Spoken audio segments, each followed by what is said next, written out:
Baik, terima kasih kepada host yang telah memberikan waktu dan tempatnya. Assalamualaikum warahmatullahi wabarakatuh. Salam sejahtera bagi kita semua. Om Swastiastu, salam Namo Buddhaya. Yang terhormat, Mas Andri Setio Nugroho selaku pemateri dan merupakan sahabat Mendayu Agung Surabaya.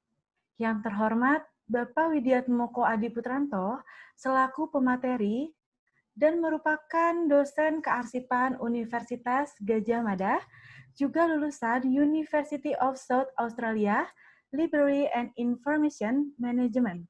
Dan juga kami ucapkan selamat bergabung kepada narasumber dan juga peserta sarasehan pada pagi hari ini. Nah, sebelum kita melanjutkan acara ini, marilah kita panjatkan puji dan syukur atas kehadirat Tuhan Yang Maha Esa, bahwasanya pada kesempatan ini kita dapat berkumpul dalam acara sarasehan dalam keadaan sehat. Perkenalkan, saya Algina Sufia dari Arsiparia, selaku moderator yang akan memandu jalannya acara ini dari awal hingga akhir. Nah, telah dijelaskan oleh host sebelumnya bahwa sarasehan ini diselenggarakan oleh Arsiparia.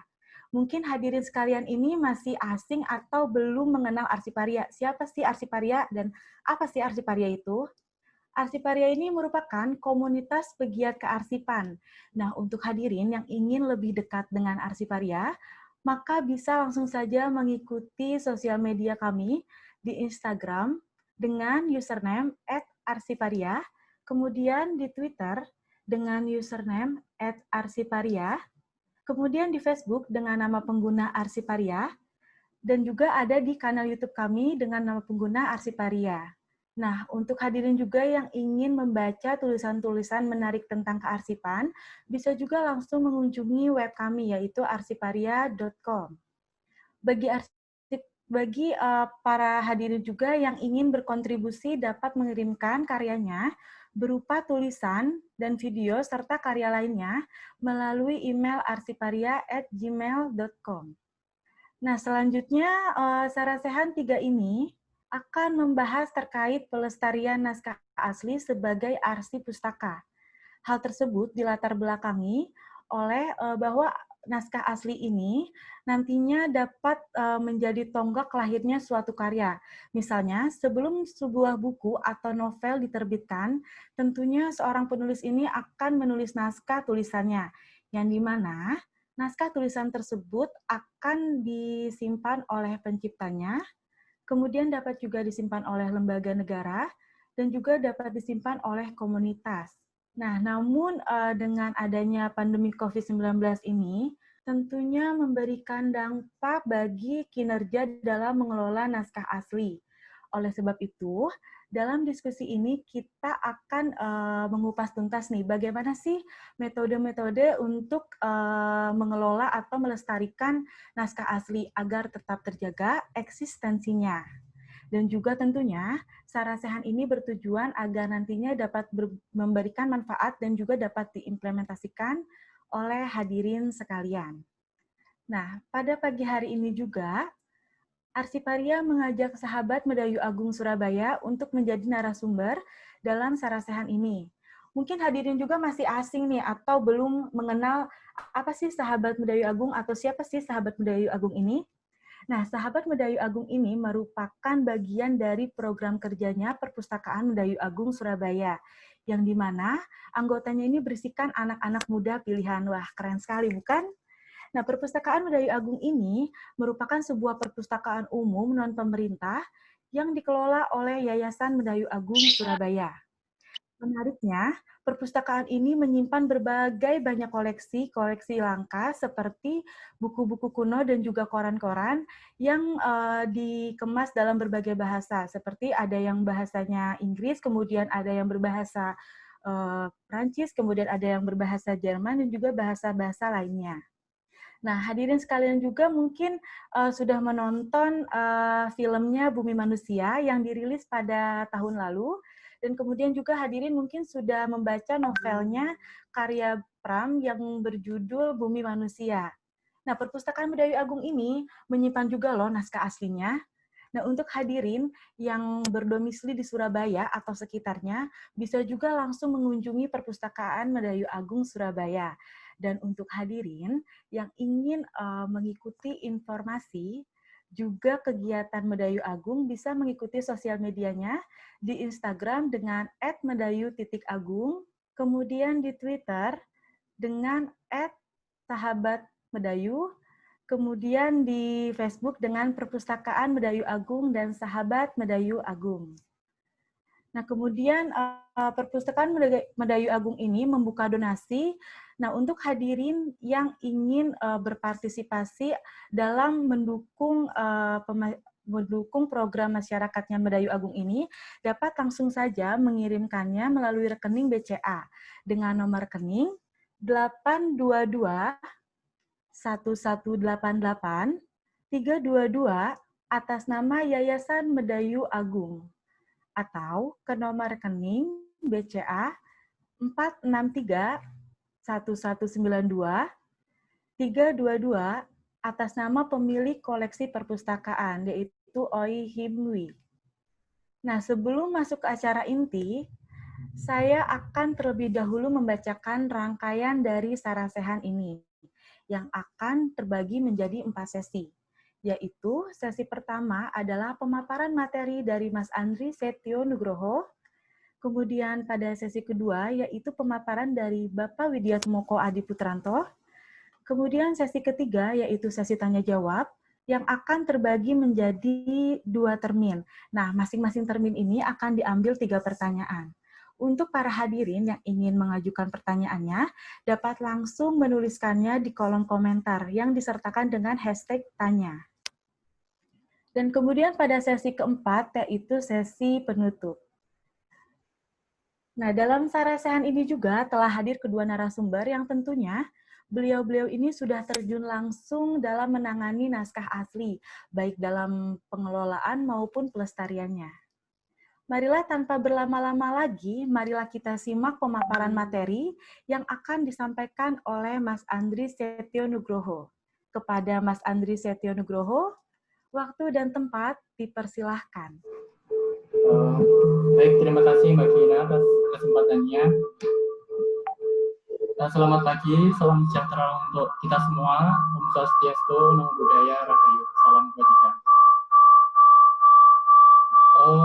Perkenalkan, nama saya Andri Setio, saya dari Sahabat Medayu Agung Surabaya.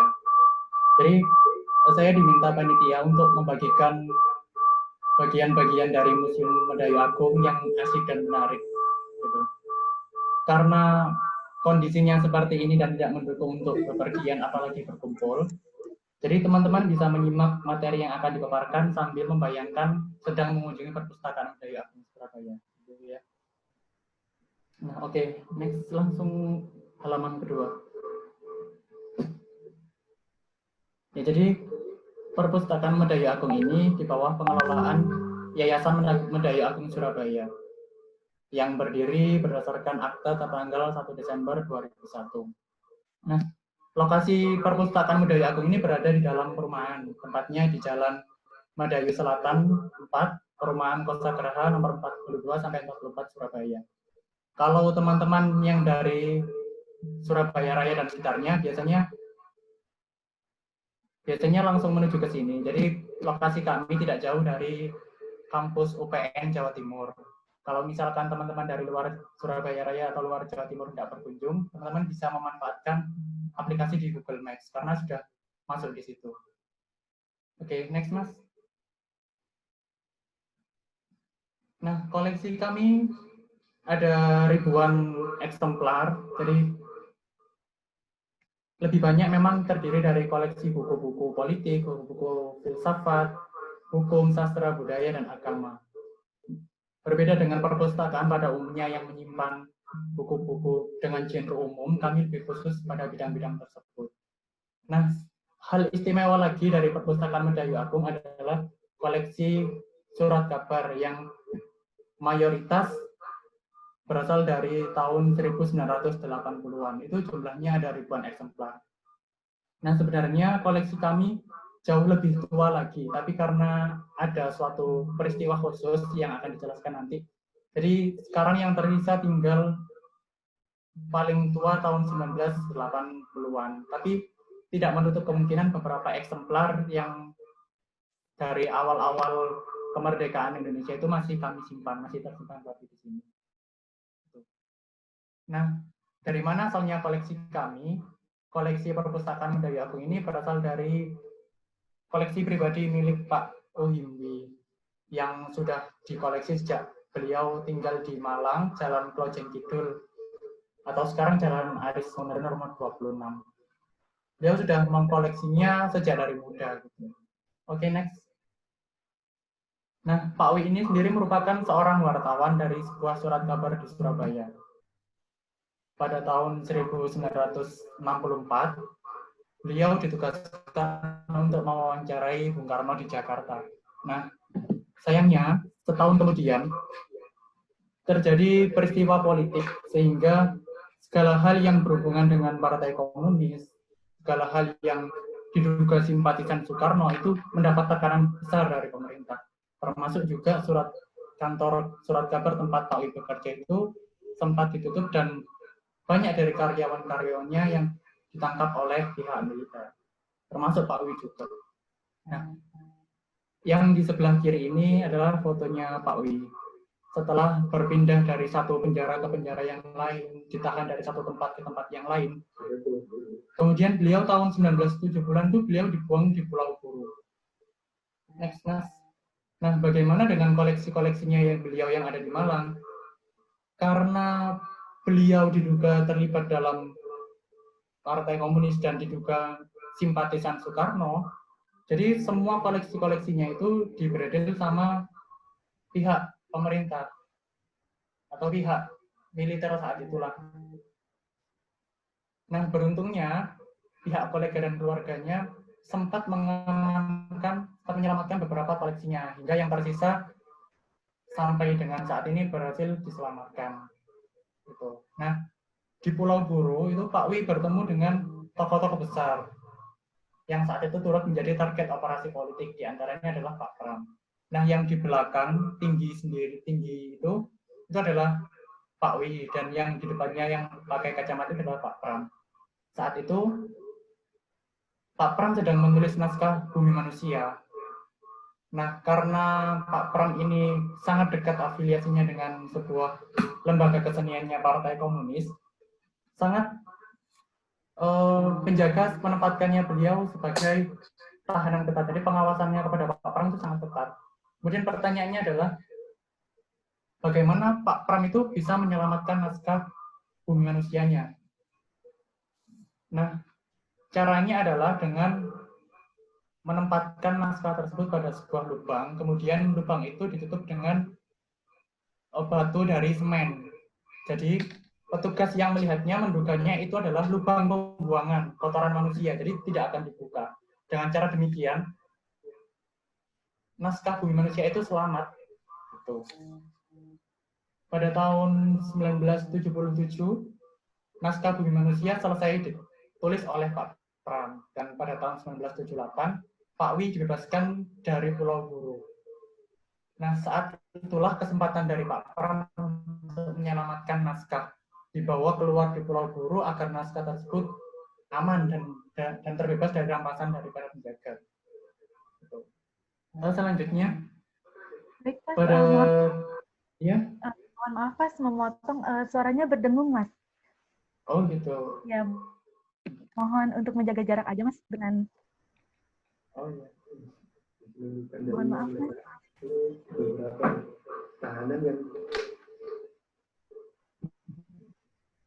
Mas, dicoba lagi apakah masih berdengung atau tidak?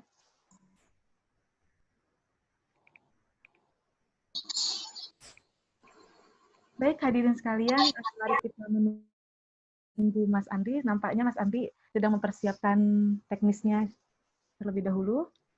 Mengingatkan kembali kepada peserta untuk demi kenyamanan bersama, mari kita patuhi untuk peraturan yang telah dibacakan sebelumnya. Dan untuk para peserta yang ingin mengajukan pertanyaan, bisa langsung saja menuliskannya di kolom komentar dengan disertakan hashtag tanya. Dan telah hadir juga di tengah-tengah sarasehan ini, yaitu Bapak Wi yang merupakan pemilik Perpustakaan Dayu Agung dan juga merupakan sahabat dari Pramudia. Selamat pagi, Bapak. Selamat pagi, Bapak Wi. Terima kasih telah hadir dalam sarasehan ini, Pak. Baik, selamat datang juga kepada peserta ada yang dari Kementerian Desa, kemudian ada yang dari Unpad juga, nah ada yang dari Kementerian SDM juga. Wah, terima kasih semuanya atas ketersediaannya dalam mengikuti sarasehan ini. Wah, ada juga yang dari Balai POM di Palu. Wah, jauh juga ya. Halo Mbak Gina. Baik, halo Mas. Iya, sudah masuk ya? Sudah, Mas. Baik, Mas. Waktu dan tempat kami persilakan kembali, Mas. Oh iya. Jadi, mohon maaf ya sempat terganggu. Jadi melanjutkan yang tadi, setelah Pak Wi dibuang di Pulau Buru, beliau bertemu dengan tokoh-tokoh besar seperti Pramudia Anantatur. Jadi, orang yang di belakang tinggi itu adalah Pak Wi, sedangkan yang di depannya berkacamata itu adalah Pak Pram. Pada tahun 1977, naskah Bumi Manusia selesai ditulis. Kemudian pada tahun 1978, Pak Wi dibebaskan dari Pulau Buru. Nah, saat itulah kesempatan dari Pak Pram untuk menyelamatkan naskah, membawanya keluar dari Pulau Buru. Karena kondisi dari Pulau Buru itu sangat sangat menyengsarakan gitu. Jadi kondisi Pak Wi itu sangat tidak karu-karuan sampai pengurangan berat badan yang begitu ekstrim, sampai bajunya itu sampai kelonggaran. Nah, dari balik bajunya itu beliau menyimpan naskah Bumi Manusia. Beruntung sekali ketika beliau keluar itu, jadi tidak ada pengecekan tubuh, mengingat tidak ada benda apapun yang boleh dibawa keluar dari Pulau Buru kecuali pakaian yang melekat di baju, kemudian alat-alat makan seperti sendok, garpu, dan piring stainless. Seperti itu. Lanjut, Mas. Nah, pada tahun 1979, Pak Pram dibebaskan dari Pulau Buru. Kemudian pada tahun 1980, Pak Wi bermaksud untuk mengembalikan naskah tersebut kepada Pram. Tapi karena kondisi saat itu yang belum stabil, Pram hanya mau menerima naskah kopinya saja atau naskah yang sudah diketik. Kenapa? Karena jika sewaktu-waktu terjadi perampasan atau razia oleh pihak militer, nanti naskah tersebut masih sempat diselamatkan. Jadi yang dirampas hanya yang kopinya saja. Gitu. Nah, beruntungnya alhamdulillah sampai dengan sekarang naskah Bumi Manusia yang asli yang ditulis tangan oleh Pram itu masih kami simpan sampai dengan saat ini. Next.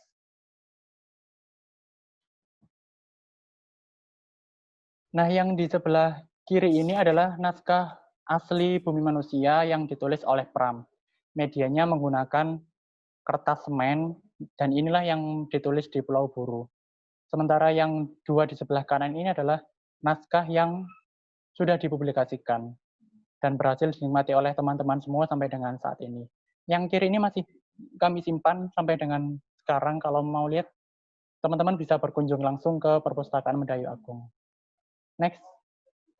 Nah, sebenarnya Pram sempat menyelesaikan sebuah karyanya lagi, tapi belum sempat dipublikasikan, yang berjudul Ensiklopedia Citrawi Indonesia Jilid 1 dan 2. Nah, karya ini berisi tentang sejarah Indonesia, seperti kebesaran Majapahit dan kerajaan-kerajaan yang lain. Nah, ini juga menjadi salah satu koleksi dari Perpustakaan Mendayu Agung.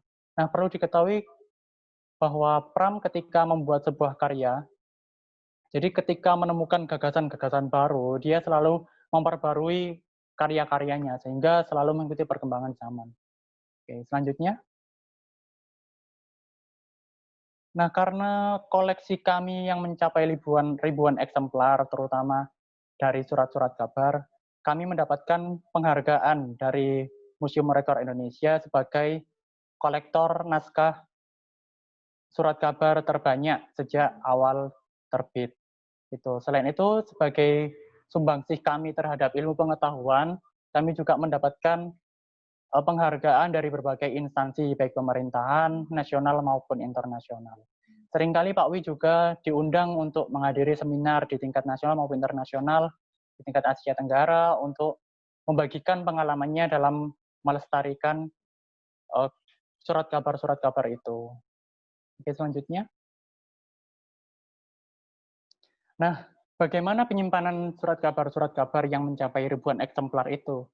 Jadi, sementara ini karena ketersediaan tempat tidak sebanding dengan jumlah koleksi, jadi koleksi surat kabar itu sementara ditumpuk seperti ini. Yang di sebelah kanan ini merupakan naskah surat kabar yang belum sempat disortir, belum sempat dikelompokkan per periodenya. Sementara yang di sebelah kiri ini yang sudah dirapikan dan dikelompokkan per periode. Kami mengelompokkan surat kabar itu per periode, bulannya berapa, tahunnya berapa, kemudian surat kabarnya apa, kemudian dijadikan satu bundle, di plastik agar tidak lembab, kemudian disusun dalam rak-rak demikian. Sementara untuk koleksi-koleksi langka yang itu sudah tinggal beberapa lembar saja, disusun seperti gambar yang di atas, jadi ditempatkan dalam sebuah kotak sehingga pengunjung yang datang itu bisa menyaksikan, oh ternyata dahulu ada surat kabar Suluh Indonesia, dulu ada surat kabar Trompet Masyarakat, dan sebagainya.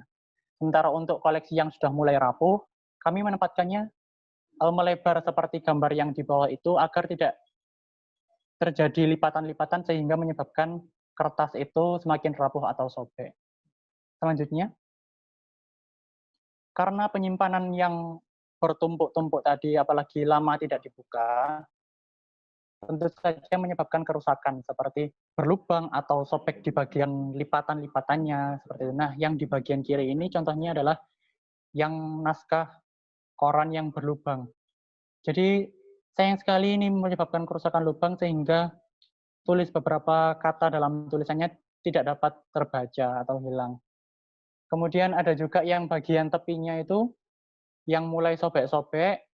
Kemudian kerusakan yang paling umum adalah lembar yang satu terpisah dengan bagian yang lain.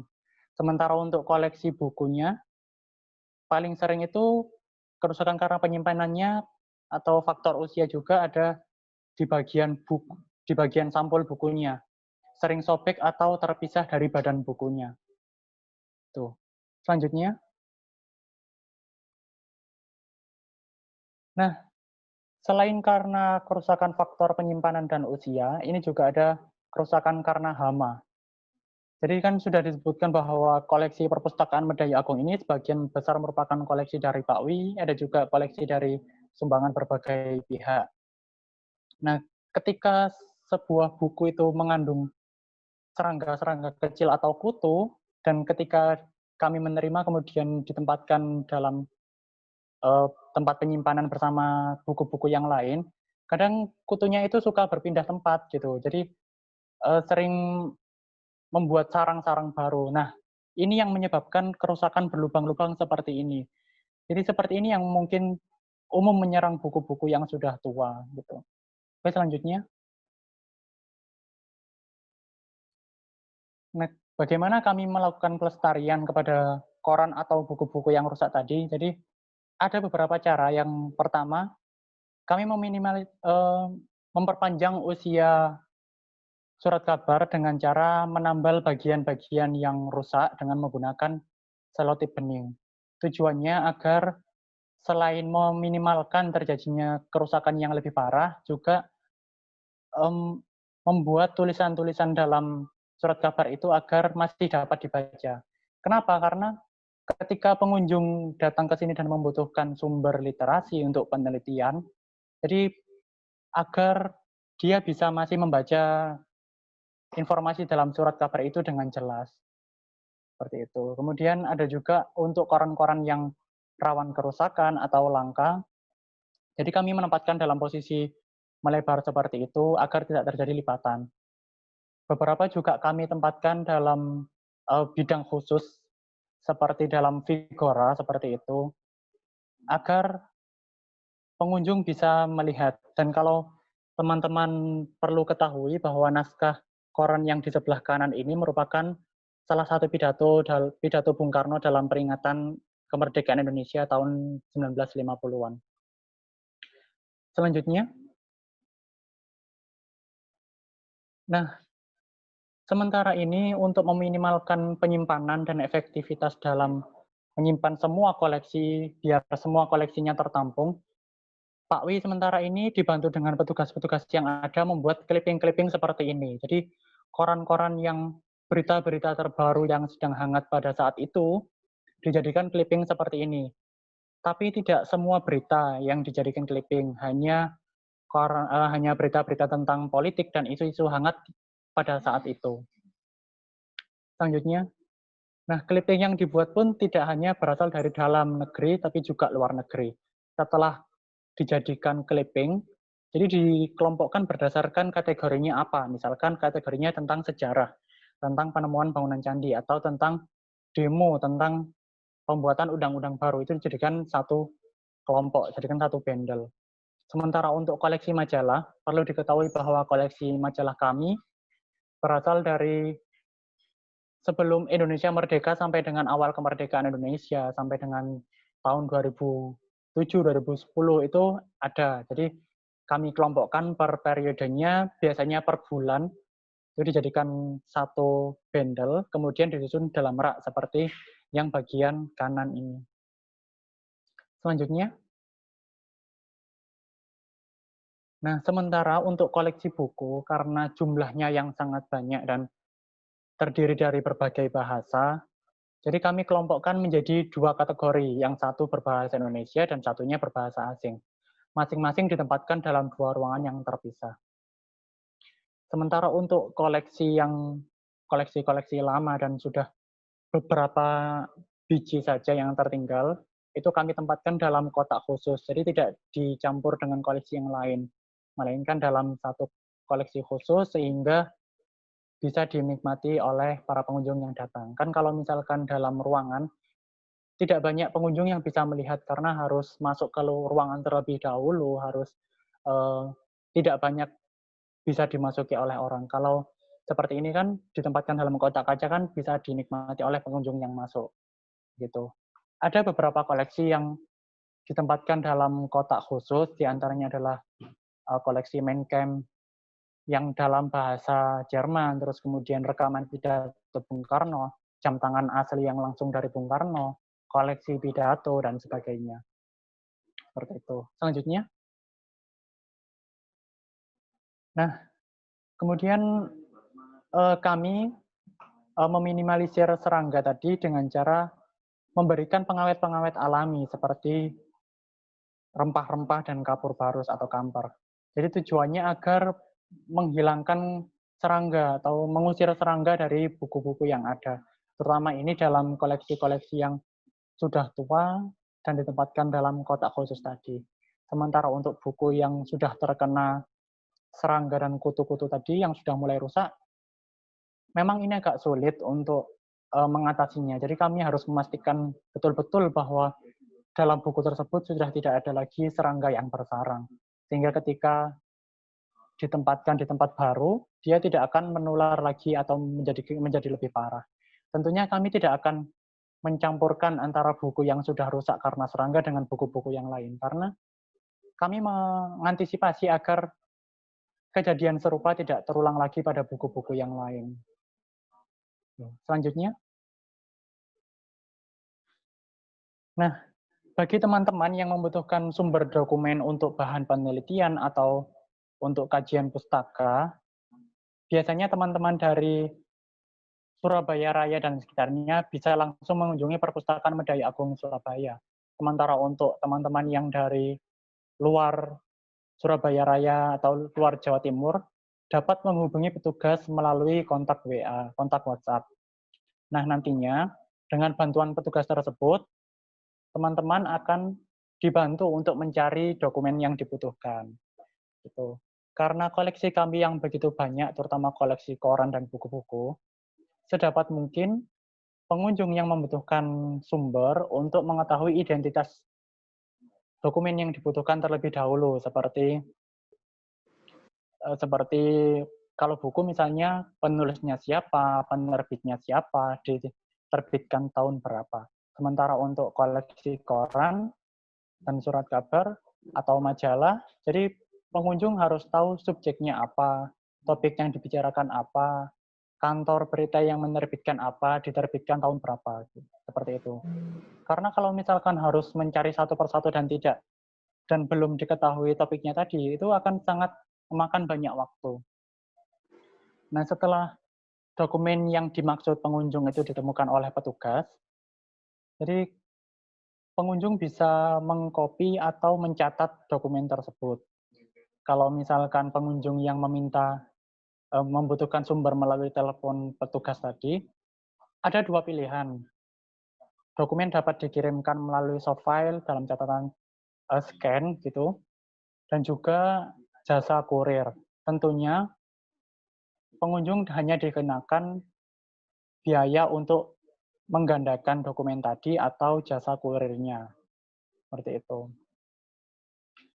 Selanjutnya,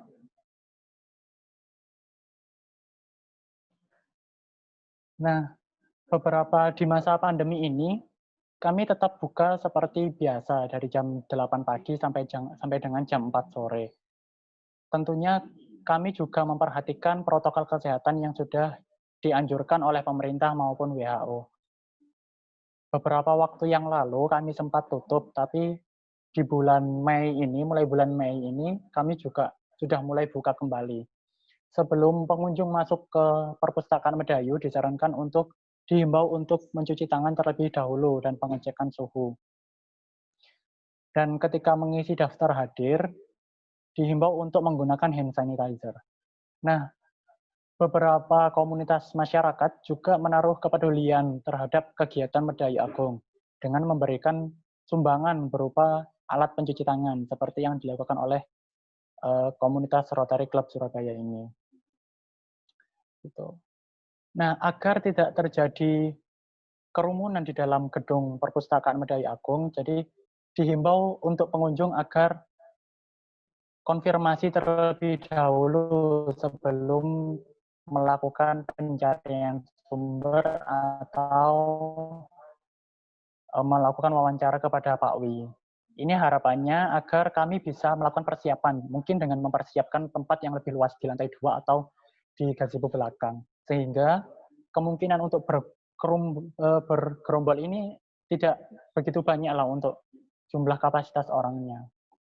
Nah, selanjutnya. Nah, tentunya untuk perkembangan perpustakaan ini ke depan, ada beberapa hal. Yang pertama, kami membuka kerjasama seluas-luasnya dengan masyarakat dan perguruan tinggi, dengan instansi pemerintah, atau dengan pihak-pihak peneliti independen. Tujuannya agar koleksi perpustakaan Medayu ini dapat digunakan semaksimalnya untuk perkembangan ilmu pengetahuan. Nah, selanjutnya kami juga akan melakukan digitalisasi terhadap koleksi-koleksi kami, terutama koleksi yang sudah mulai tua dan rapuh. Tujuannya agar selain untuk memudahkan ketika pencarian, kemudian memudahkan untuk penggunaan kembali, dan mungkin ini juga sebagai salah satu upaya untuk efektivitas penyimpanan. Nah, kedepannya perpustakaan Medayu Agung juga tidak hanya menyediakan bahan kajian pustaka, tapi kami juga mempublikasikan hasil-hasil penelitian yang telah dilakukan oleh rekan-rekan kami yang mencari sumber di perpustakaan Medayu Agung.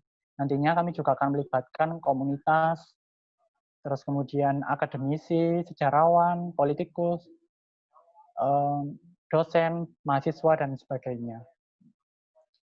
Nah, agar segala informasi mengenai perpustakaan Medayu Agung ini dapat diakses oleh masyarakat luas, kami nanti juga akan membuat media sosial yang berisi tentang informasi-informasi segala hal yang berkaitan dengan perpustakaan Medayu Agung.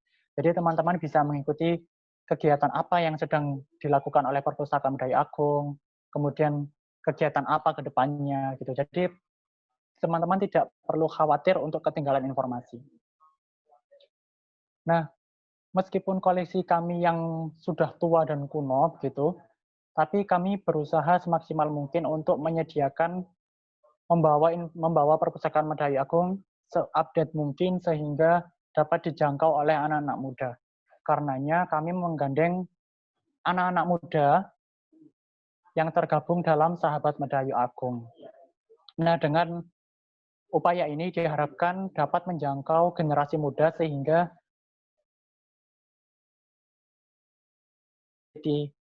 kemudian akademisi saja, tapi juga anak-anak muda itu berkenan untuk main ke perpustakaan Medhayu Agung.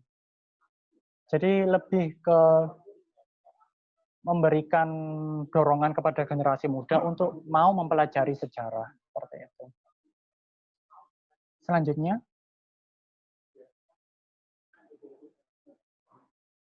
nah tentunya kami tidak dapat menyebarkan informasi sendiri berkaitan dengan pengelolaan perpustakaan Medhayu Agung.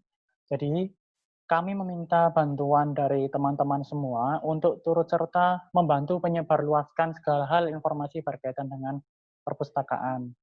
Teman-teman bisa mengikuti sosial media perpustakaan Medhayu Agung seperti Facebook, Twitter, dan Instagram. Dengan cara demikian diharapkan agar masyarakat luas dapat mengenal perpustakaan Medhayu Agung. Jadi kalau misalkan butuh sumber-sumber penelitian, oh ternyata di perpustakaan Medhayu Agung Surabaya ada. Jadi kami dapat membantu menyediakan sumber dan teman-teman juga dapat terbantu dengan sumber-sumber yang kami miliki. Selanjutnya, nah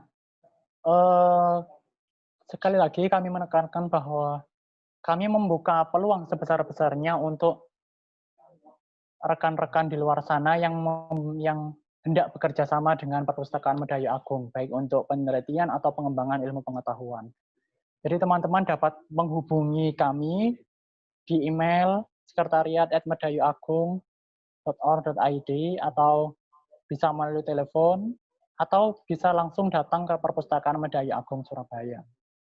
Kami akan sangat terbuka dengan tawaran kerjasama dari rekan-rekan semua, terutama untuk pelestarian naskah, pelestarian surat kabar, dan sebagainya.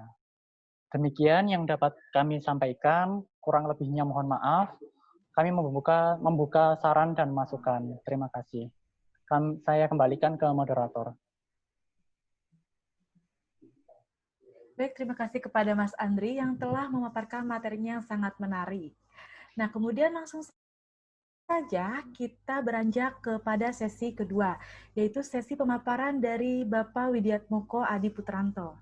Kepada Bapak Widiatmoko Adi Putranto, waktu dan tempat dipersilahkan.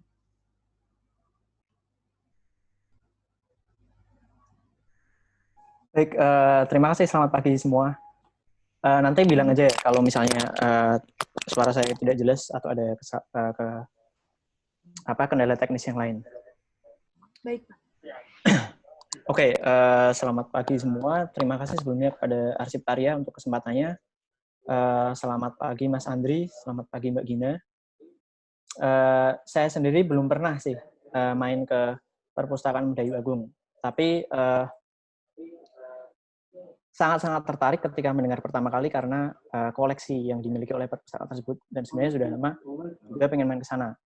Saya terakhir ke Surabaya itu akhir tahun lalu, tapi mampirnya ke C2O. Perpustakaan C2O. Tapi yang menarik itu saya jadi tahu soal Medhayu Agung itu dari foundernya C2O, Kathleen. Oh iya. Ya, karena Kathleen itu pernah nulis soal Medhayu Agung di buku Arsipelago, terbitannya Indonesian Visual Art Archive sekitar 6 tahun lalu kalau nggak salah. Iya. Itu pertama kali saya tahu, terus habis itu mulai deh browsing gitu.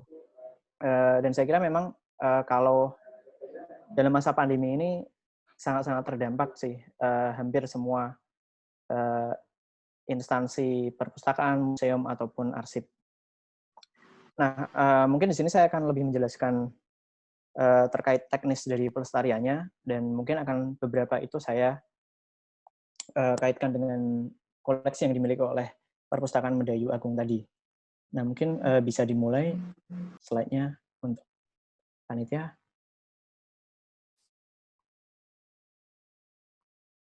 Oke, langsung aja. Selanjutnya, ya ini. Oke, kalau kita ngomongin naskah asli, itu sebenarnya kalau kita mau mencari tahu gimana cara kita melestarikan, itu sebenarnya yang paling utama, kita mesti melihat ke naskah asli itu sendiri. Maksudnya adalah, naskah asli itu dibuat dari apa, dan ditulis memakai apa. Kenapa? Karena kadang bahan maupun proses pembuatan dari suatu naskah, ataupun kertas pada umumnya, itulah yang akhirnya mempengaruhi karakter atau ketahanan dari kertas itu sendiri.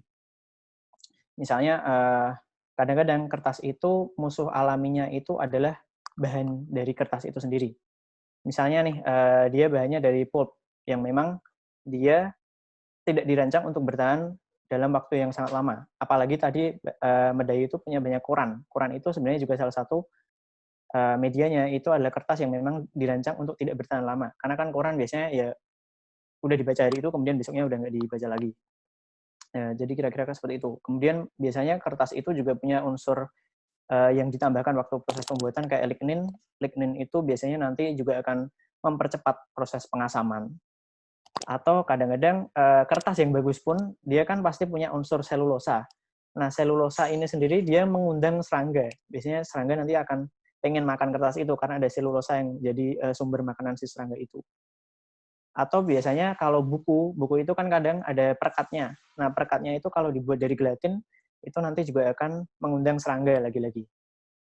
Seperti di sini, ini ada di foto yang kiri, itu salah satu proses paling tradisional dalam pembuatan kertas. Ini salah satu mahasiswa kita yang sedang mendemonstrasikan salah satu proses pembuatan kertas.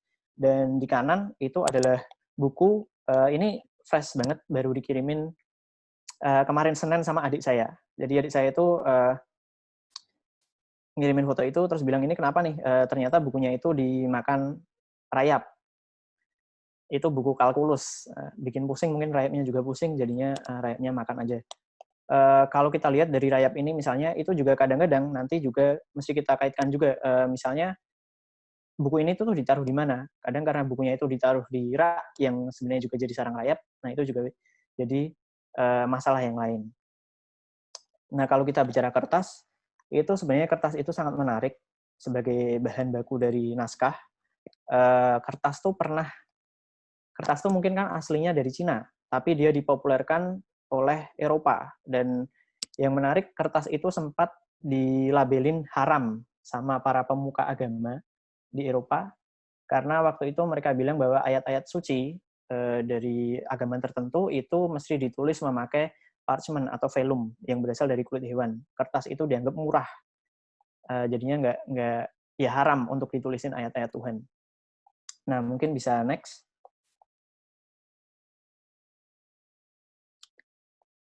Nah, kalau kita kaitkan juga dengan sejarah kertas, tadi seperti yang saya katakan di slide yang paling awal, itu kan salah satu musuh dari kertas itu kadang adalah bahan bakunya sendiri. Nah, kalau kita kaitkan dengan sejarahnya, itu setelah tahun 1850-an, itu kertas itu diproduksi massal dan memang kualitasnya jelek dibandingkan kertas-kertas yang diproduksi sebelum tahun sebelumnya. Salah satunya karena tadi adanya pemutih, adanya bahan baku seperti pulp yang memang tidak dirancang untuk bertahan lama. Kenapa kertas itu jadi kualitasnya jelek tapi diproduksi massal dan favorit? Itu jelas alasannya adalah keuntungan ekonomis yang didapatkan oleh penerbit. Jadi kalau bahan bakunya bisa semurah mungkin, maka penerbit akan mengambil untung sebanyak-banyaknya. Nah, masalah dari kertas yang memiliki bahan baku yang akan hancur sendiri ini sendiri, sebenarnya tidak hanya dihadapi oleh mungkin perpustakaan-perpustakaan kecil, tapi bahkan kalau kita lihat Library of Congress itu punya 80 juta buku yang bahan bakunya itu bahan baku dari material bukunya itu sangat-sangat rentan dan akan hancur dengan sendirinya. Sedangkan kalau kita lihat statistik yang lain, itu dari Fernando Baez, itu dia bilang bahwa di Paris itu juga ada banyak jutaan buku yang punya kondisi seperti itu. Nah, kertas, buku, arsip, naskah itu juga mirip sama manusia. Tadi selain dia akan mengalami penurunan kondisi, mengalami deteriorasi, dia juga bisa sakit, dia juga bisa terluka. Kayak yang ada di sini itu kayak kalau teman-teman lihat di foto yang kiri, itu adalah buku yang tulang punggungnya itu dia harus digips karena itu sebenarnya udah mau lepas, jadi dia terpaksa dikasih semacam perekat tambahan, tapi sayang dia tidak, perekat tambahannya itu ya asal aja, cuma kertas aja. Dan di sebelah kanan itu adalah salah satu arsip yang ditempelin, dan ini biasanya masalah yang sangat banyak terjadi, itu biasanya kalau tempelannya itu dilepas, nanti akan menimbulkan noda yang tersisa dan membandel. Nah, kertas itu seperti manusia, jadi selain dia bisa terluka, selain dia bisa sakit, dia menariknya itu bisa beradaptasi dengan kondisi yang tidak ideal. Jadi kadang-kadang kan kalau di negara tropis itu ada yang bilang bahwa itu neraka buat kertas. Tapi kalau kertas itu kita taruh misalnya di negara tropis atau di ruangan yang mungkin tidak ideal, itu sebenarnya dia akan bisa beradaptasi. Dan sayangnya sama aja, dia tetap akan mengalami kerusakan. Dia akan naturally deteriorated, baik karena sebab-sebab yang disengaja ataupun tidak disengaja. Dan salah satu yang mungkin cukup menantang untuk mendiskusikan soal kertas di negara tropis itu karena riset dan literatur soal karakter kertas di negara tropis dan berkembang kayak kita itu masih sangat terbatas. Mungkin bisa lanjut ke slide berikutnya. Nah, ini salah satu contoh juga tadi yang saya sebutkan, salah satu faktor perusak kertas itu juga salah satunya serangga. Mungkin teman-teman bisa lihat di situ, itu ada kutu buku. Itu sengaja belum saya bunuh, mau saya potret. Dan kertas itu seperti yang saya sebutkan tadi, dia mirip manusia, dia mirip hewan. Dia bisa beradaptasi, tapi dia tidak abadi. Sampai sekarang kita belum menemukan formula yang tepat untuk bisa mengabadikan kertas. Kertas itu lifespan-nya kira-kira mungkin kalau di negara tropis itu kalau tidak dilakukan intervensi itu bisa maksimal sekitar 200 tahun, itu menurut teori. Tapi bisa juga nanti ada variabel-variabel lain yang mempengaruhi. Nah, kita tidak akan bisa mengabadikan kertas. Kita nggak akan bisa membuat kertas itu nggak rusak, sama seperti kita nggak akan bisa bikin kita hidup abadi. Tapi yang bisa kita lakukan itu adalah memperlambat proses kerusakannya. Atau dalam arti yang lain, itu memperpanjang usianya. Dan salah satu prinsip dalam pelestarian yang paling penting itu juga, kita itu tidak akan pernah bisa menyelamatkan semuanya, dan kita belum pernah juga melakukannya sepanjang sejarah. Jadi kadang-kadang kita harus membuat pilihan, terutama apalagi kalau kita berada di kondisi yang mungkin sangat tidak ideal, baik dari segi kondisi, dari iklim, dari finansial, dari infrastruktur, itu kadang-kadang kita harus membuat prioritas mana dulu yang harus diselamatin. Nah, kemudian selanjutnya, itu selain bahan baku sendiri, mungkin di slide selanjutnya itu akan saya jelaskan, variabel lain yang akan mempengaruhi dari proses pelestarian, itu selain bahan bakunya, bisa next. Itu adalah jenis ekosistem dari organisasi yang menyimpan naskah-naskah itu. Salah satu variabel dalam ekosistem itu adalah jenis koleksi yang dimiliki. Nah, tadi kalau kita lihat Medayu itu kemungkinan besar, saya kurang tahu, mungkin nanti bisa dikoreksi sama Mas Andri, sebagian besar kertas. Jadi mungkin akan lebih, saya tidak katakan semudah itu, tapi akan jauh lebih mudah dibandingkan mungkin organisasi yang menyimpan koleksi yang jenisnya lebih bervariasi. Misalnya dia punya foto, dia punya artefak, dia punya arsip kartografi, dan sebagainya. Jadi lebih variatif, itu biasanya juga akan lebih susah. Mungkin dia punya majalah, dia punya apalagi hal-hal yang lain, itu mungkin jauh akan lebih menantang. Bisa lanjut ke slide berikutnya. Kemudian selain itu, biasanya dalam ekosistem itu kita juga mesti mempertimbangkan dinamika organisasinya. Maksudnya kayak kondisi organisasi, kondisi dari ruang penyimpanannya itu seperti apa. Apakah kurang ideal ataukah sudah cukup ideal misalnya. Nah, di negara berkembang itu hampir pasti biasanya memang selain iklimnya sendiri sudah tidak ideal, itu kondisi organisasinya biasanya juga kurang ideal, ruang simpannya. Dan itu hal yang wajar karena memang ini terjadi di mana-mana. Dan kalau kita memiliki ruang simpan yang kurang ideal, itu sudah pasti tadi seperti saya sebutkan, kertasnya pasti akan mengalami proses pengasaman, pasti akan mengalami proses discoloration atau perubahan warna, dan pasti di negara tropis itu dia juga pasti mengundang serangga, ngengat, rayap, belum lagi ditambah faktor-faktor seperti ventilasi yang buruk, ataupun deteriorasi dan dekomposisi tadi yang secara natural terjadi. Oh, satu lagi faktor di negara tropis yang juga cukup menantang itu adalah kelembapan, karena kita sangat lembab. Nah, tadi kalau seperti usaha-usaha yang dilakukan Mendayu Agung itu sebenarnya sudah kita harus apresiasi juga, karena memang dengan keterbatasan sarana dan prasarana yang kita miliki, terutama di banyak perpustakaan-perpustakaan kecil, itu yang bisa kita lakukan biasanya ya upaya-upaya pelestarian yang seminimal mungkin, sepreventif mungkin. Kayak tadi misalnya ada naruh kapur barus, naruh, kalau nggak salah di Mendayu Agung itu saya juga pernah baca naruh merica, naruh silika gel, kemudian ada AC tapi nggak bisa dihidupin ya Mas ya, karena kondisi teknis yang ada di sana. Nah, AC itu sebenarnya juga merupakan sesuatu yang cukup wajib untuk ruang simpan. Karena ya seperti yang saya sebutin tadi, kita hidup di negara tropis dan lembab banget. Kalau nggak ada AC, itu udah pasti akan mempercepat proses kerusakan. Tapi di sisi yang lain, AC itu juga tricky, karena kalau kita nggak ngidupin AC 24 jam, itu justru terjadi fluktuasi suhu yang terlalu cepat, sehingga fluktuasi suhu yang terlalu cepat, itu biasanya juga akan mempercepat proses deteriorasi. Jadi lumayan tricky sih, kalau kita mau masang AC, itu memang idealnya dia dinyalain 24 jam. Kalau nggak bisa, justru akan mempercepat secara teori. Nah, kemudian lanjut di slide berikutnya.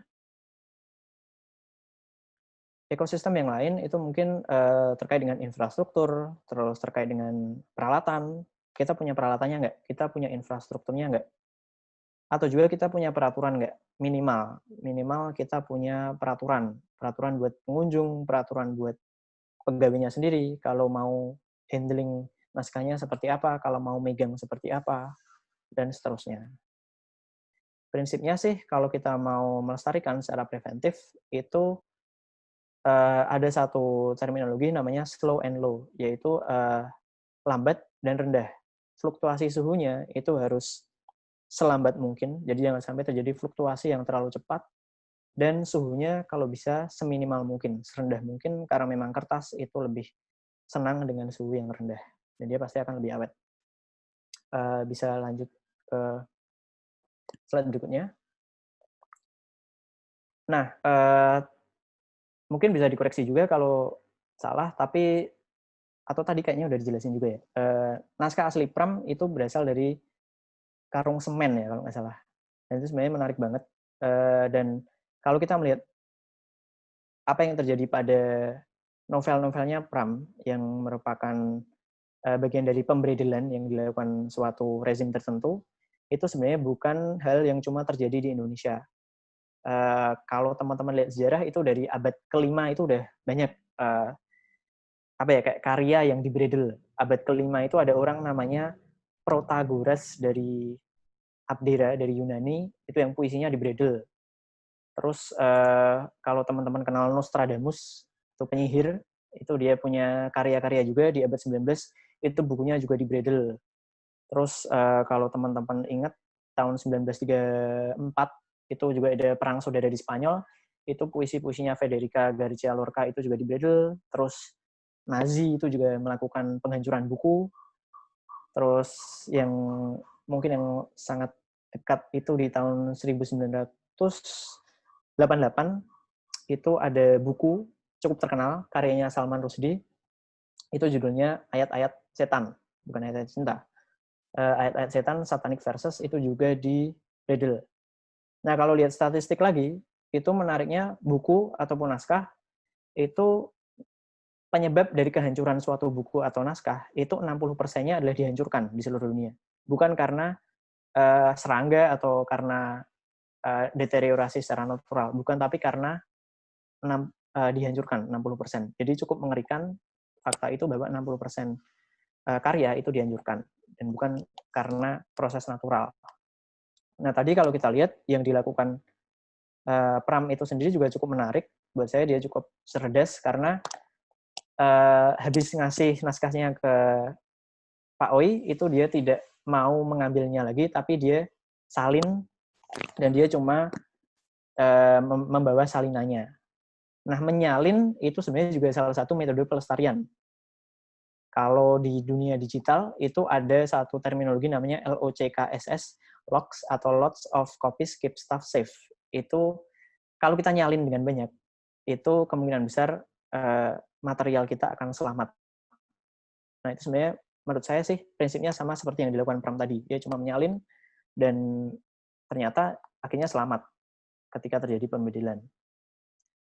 Dan dia juga tidak membawanya sendiri, tapi dia tetap percayakan itu pada Pak Oi.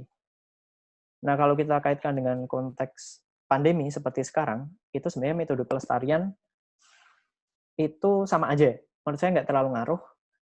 Nanti teman-teman juga bisa cek di YouTube-nya ICROM, ICCROM, itu ada banyak pembahasan menarik di sana.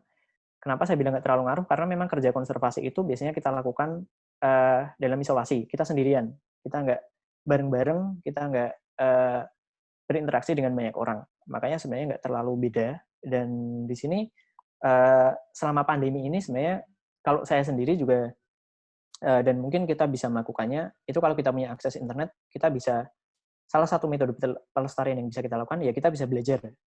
Dan itu ada banyak banget dari misalnya dari YouTube, dari berbagai sumber yang ada di internet, itu kita bisa akses dan belajar aja. Terus dengan material-material yang ada, karena kita mungkin kan sekarang nggak bisa keluar ya, itu kalau kita punya kertas, kita bisa bikin semacam, seperti yang ada di kanan, itu bikin semacam rumah-rumahan buat buku. Rumah-rumahan buat buku itu sebenarnya salah satu teknik yang paling sederhana untuk menstabilkan suhu si buku. Karena kalau dia ada di dalam, kalau dia dilapisin, itu dia akan istilahnya kan dia dapat lapisan. Jadi nanti kalau suhunya di luar itu fluktuatif, dia akan lebih terlindungi. Kemudian selanjutnya, nah yang pasti terus jalan itu kalau pelestarian itu ya yang pasti preventif, yaitu kita pasti bersihin lah tiap hari. Kita akan bersihkan baik secara kalau di sini ini dibersihin secara sederhana ya. Jadi namanya mechanical cleaning. Itu ya udah kita bersihin aja pakai kuas dari debu-debu yang ada. Itu jelas tiap hari harus kita lakukan atau dalam periode tertentu. Jadi ini salah satu metode yang tetap bisa jalan terus selama era COVID. Dan selanjutnya, nah mungkin kalau yang paling yang paling nyambung dan sebenarnya tadi juga udah disebutin sebagai rencananya Medayu Agung, itu salah satu yang mungkin paling kontekstual dengan era pandemi seperti itu yang bisa kita lakukan dalam melestarikan suatu material itu adalah melakukan digitalisasi. Itu paling make sense. Ini kan karena WFH, misalnya saya sendiri aja, itu karena WFH jadi punya lebih banyak waktu di rumah dan kadang saya melakukan digitalisasi sendiri buat foto-foto saya. Jadi kadang kita bisa melakukan digitalisasi itu nggak harus nunggu punya scanner yang yang terstandar, tapi bisa kita lakukan dengan scanner-scanner yang sederhana. Karena kalau melihat usia dari material-material yang ada di Medayu Agung dan melihat tadi salah satu variabel yang paling penting itu adalah bahwa kertas itu pasti akan hancur, itu digitalisasi itu inevitable. Itu nggak bisa dihindari dan harus dilakukan untuk menyelamatkan informasi yang ada dari material-material ataupun naskah-naskah asli tadi. Nah, cuman kalau kita mau melakukan digitalisasi, biasanya nanti masih ada digitalisasi itu cuma langkah awal. Nanti biasanya masih ada langkah-langkah selanjutnya. Dan ketika kita mau melakukan digitalisasi, itu biasanya juga ada poin-poin yang mesti dipertimbangkan. Kayak misalnya hak cipta. Naskahnya milik siapa? Apakah yang memiliki naskah itu mengizinkan untuk dilakukan digitalisasi? Dan kalau nggak boleh, nanti misalnya gimana? Nah, nanti setelah digitalisasi, itu ya tadi sebenarnya bisa kita salin sebanyak mungkin. Konsep locks itu bisa sangat dilakukan dan dengan memiliki banyak kopian ya itu kemungkinan akan jauh lebih aman material yang kita miliki. Kira-kira seperti itu. Ini ada gambar proses digitalisasi yang paling kiri itu di Hatta Corner. Itu juga memiliki koleksi-koleksi yang usianya cukup tua dan scannernya juga apa ya istilahnya mungkin tidak sekeren itu, tapi mereka ya udah dilakukan aja. Nah kalau udah digitalisasi nanti bisa diakses dari manapun dan juga bisa kalau yang paling kanan itu sebenarnya adalah salah satu apa ya isu yang sekarang cukup happening. Jadi kalau udah digitalisasi itu sebenarnya cuma boleh diakses atau boleh disalin juga sama orang. Nah kalau boleh disalin juga sama orang, itu sebenarnya itu juga dari segi pelestarian itu akan memperbesar chance dari dia untuk tetap lestari. Karena kan yang punya nanti jadi banyak. Tapi biasanya belum tentu semua lembaga itu pasti mau untuk membolehkan semua orang bisa mengakses dan menyalin, mengunduh. Nah, kalau boleh disalin atau diunduh dan boleh digunakan, itu jadi kayak yang paling kanan, itu bisa dibikin film, bisa dibikin, misalnya di repurpose, recontekstualize, bisa dibikin karya baru. Nah, yang terakhir mungkin di slide selanjutnya. Nah, kalau sudah digitalisasi, itu biasanya seperti yang saya katakan tadi, dia kan akan hancur si naskah ini. Nah, yang bisa kita lakukan bukan mencegah dia untuk hancur, tapi memperlambat proses kehancurannya aja dan memperpanjang usianya. Biasanya kalau di disiplin arsip kita mempunyai salah satu metode namanya restorasi. Nah, yang kita lakukan biasanya adalah menambal, memberi lapisan, atau menjahit dari naskah-naskah itu diberikan tambahan, yaitu tisu Jepang, seperti yang ada di slide yang ada di situ. Ini kita lakukan untuk memperkuat kondisi dari si naskah yang sudah semakin rapuh. Cuman yang menarik itu adalah restorasi itu tentunya nggak bisa dilakukan semua orang karena memang harganya sangat mahal dan biasanya kalau kita bukan lembaga yang besar itu biasanya memang kesulitan untuk melakukan restorasi. Dan kemarin terkait dengan restorasi ini saya juga sempat ngobrol sama salah satu kolega, dia merupakan salah satu manajer di BUMN. Kalau di restorasi itu nanti naskahnya masih dianggap asli nggak? Soalnya kan dia ada tambalannya, dia ada lapisan tisu Jepangnya. Nah itu juga biasanya jadi hal yang lebih problematis lagi. Tergantung bagaimana Anda mendefinisikan keaslian. Apakah kalau sudah ditambal itu akan tetap dianggap asli? Dan yang terakhir itu biasanya kalau kita punya dilema di situ, ya kita akan dihadapkan pada pilihan. Apakah kita mau merestorasi dan arsipnya selamat, ataukah kita pengen tetap asli, tapi ya kemungkinan besar kemungkinan selamanya akan lebih kecil dibandingkan ketika di restorasi. Kira-kira seperti itu sih. Dan memang restorasi ini adalah langkah terakhir yang biasanya dilakukan dalam metode pelestarian. Yang paling biasanya memang disarankan oleh semua orang itu jelas adalah restorasi preventif. Tadi misalnya mengkondisikan, mengontrol suhu ruangan, membersihkan hal-hal yang tidak interventif kepada naskah itu sendiri. Dan kalaupun kita akhirnya harus melakukan restorasi, itu prinsip-prinsip yang perlu diingat itu adalah kita harus melakukan intervensi seminimal mungkin, itu harus reversible, dan itu harus dilakukan sesuai prosedur. Maksudnya reversible adalah reversibilitas itu sebenarnya adalah salah satu unsur yang penting untuk tetap menjaga keasliannya. Maksudnya apa? Maksudnya kalau misalnya di situ kita kasih tambahan tisu Jepang, tisu Jepangnya tuh nanti bisa diangkat lagi nggak? Bisa kelupas lagi nggak untuk membuktikan keaslian dari naskah itu? Kira-kira seperti itu sih. Dan ya saya kira itu aja. Dan di slide terakhir, ya terima kasih. Ini kalau teman-teman tertarik dengan apa yang kita lakukan, itu di Prodi Kearsipan kita punya laboratorium yang usianya baru 4 tahun, masih balita. Dia juga punya Instagram, itu cek aja kalau tertarik. Kira-kira seperti itu. Terima kasih, saya kembalikan lagi ke Mbak Gina.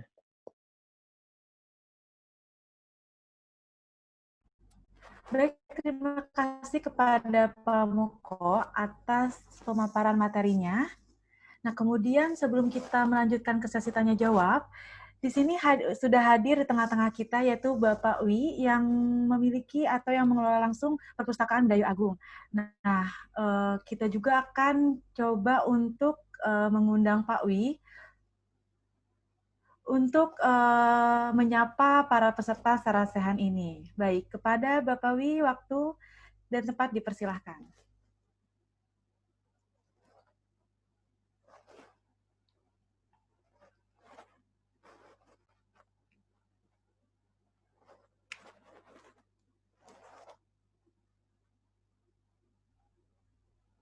Untuk menunggu waktu Pak Wi, saya ingatkan kembali kepada para peserta, untuk menjaga kenyamanan bersama, mohon untuk mematuhi segala peraturan yang telah dibacakan di awal. Terima kasih.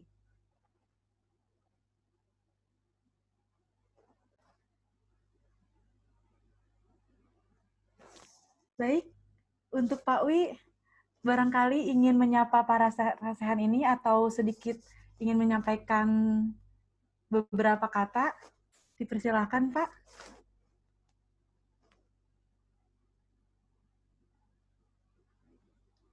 Mohon maaf Pak, sebelumnya tolong untuk nge-unmute dulu Pak, sebab suaranya belum terdengar. Nah, baik. Silakan Pak Wi. Nama saya Wihwi, ya. Saya memang yang bentuk perpustakaan ini keluar dari Pulau Buru. Saya ditahan oleh Soeharto di Pulau Buru. Saya jelaskan kejadian itu semua dan juga yang saya alami di kejadian itu semua. Ya. Memang saya di Pulau Buru kumpul dengan Prabu Dia Anantatur dan banyak orang yang kena. Untung saya di Buru, untung saya tidak dipukuli, tapi saya hanya diperiksa dan juga tidak diadili. Ya itulah saya.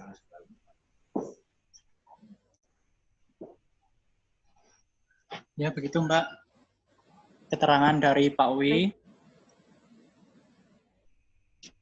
Baik, terima kasih kepada Bapak Wi yang telah bersedia untuk menyampaikan beberapa ceritanya, sedikit ceritanya, dan juga semoga Pak Wi juga selalu diberikan kesehatan. Amin.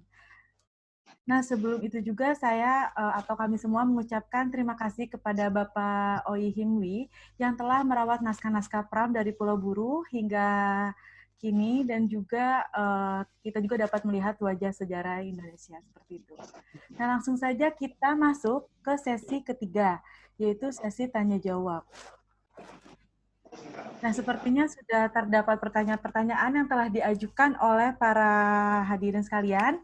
Nah, sebelum saya membacakan pertanyaan-pertanyaan tersebut, saya ingin menanyakan terlebih dahulu kepada narasumber. Apakah pertanyaan akan setelah saya ajukan satu persatu, kemudian langsung dijawab oleh narasumber, atau saya membacakan seluruh pertanyaan dalam setiap terminnya, kemudian dijawab oleh narasumber? Bagaimana Pak Moko dan Mas Andri? Ya, oke Mbak. Bagaimana Pak? Ingin dijawab satu-satu atau saya membacakan semuanya dulu baru dijawab? Oh, sama aja sih saya. Mas Andri aja gimana? Mas Andri gimana Mas? Kalau mau satu-satu atau bersamaan juga boleh.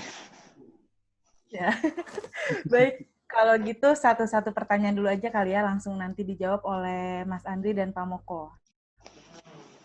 Baik, langsung saja ke pertanyaan pertama. Ini di termin pertama yang akan diambil 3 pertanyaan. Baik, dari Mbak Arvia, pertanyaannya yaitu untuk Pak Moko dan juga Mas Andri.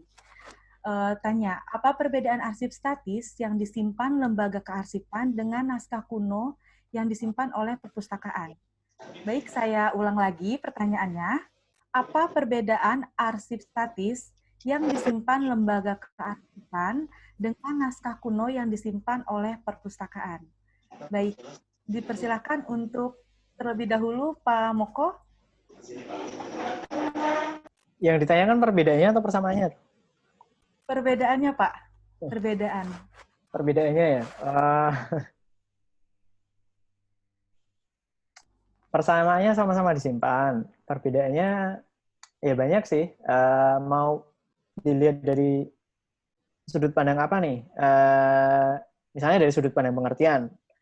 Itu saya nggak hafal sih yang arsip statis itu definisinya apa. Tapi kebetulan kemarin saya habis ngerevisi salah satu tugas akhir itu ada tertulis kalau naskah kuno tuh di Undang-Undang Nomor 43 tahun 2007 itu adalah semua dokumen tertulis yang tidak dicetak atau tidak diperbanyak dengan cara lain baik berada di dalam negeri ataupun luar negeri kalau nggak salah seperti itu. Dan berumur sekurang-kurangnya 50 tahun. Nah, mungkin perbedaannya itu adalah kalau arsip itu bisa aja mungkin masih diperbanyak. Sedangkan kalau naskah kuno, kalau menurut definisinya tadi, itu tidak diperbanyak atau tidak dicetak. Jadi istilahnya memang kalau melihat definisinya di situ sih, saya kira memang dia ditujukan untuk apa ya istilahnya naskah-naskah atau dokumen-dokumen yang lahir sebelum era printing mungkin, era printing secara otomatis. Jadi istilahnya masih ditulis tangan mungkin.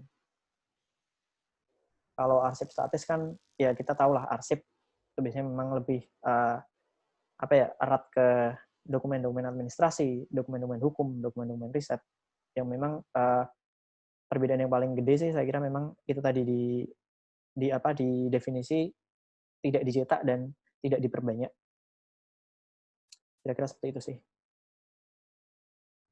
Baik, terima kasih kepada Pak Moko untuk jawabannya. Mari langsung saja kepada jawaban Mas Andri. Ya, terima kasih atas pertanyaannya. Jadi, saya cuma mau menambahkan saja dari pertanyaan dari Pak Moko tadi bahwa tadi naskah kuno ya yang disinggung ya. Jadi kalau saya sih menambahkan sebenarnya naskah kuno itu memang yang ditulis langsung. Mungkin sebelum tadi sudah disebutkan bahwa sebelum ada alat cetak dan sebagainya.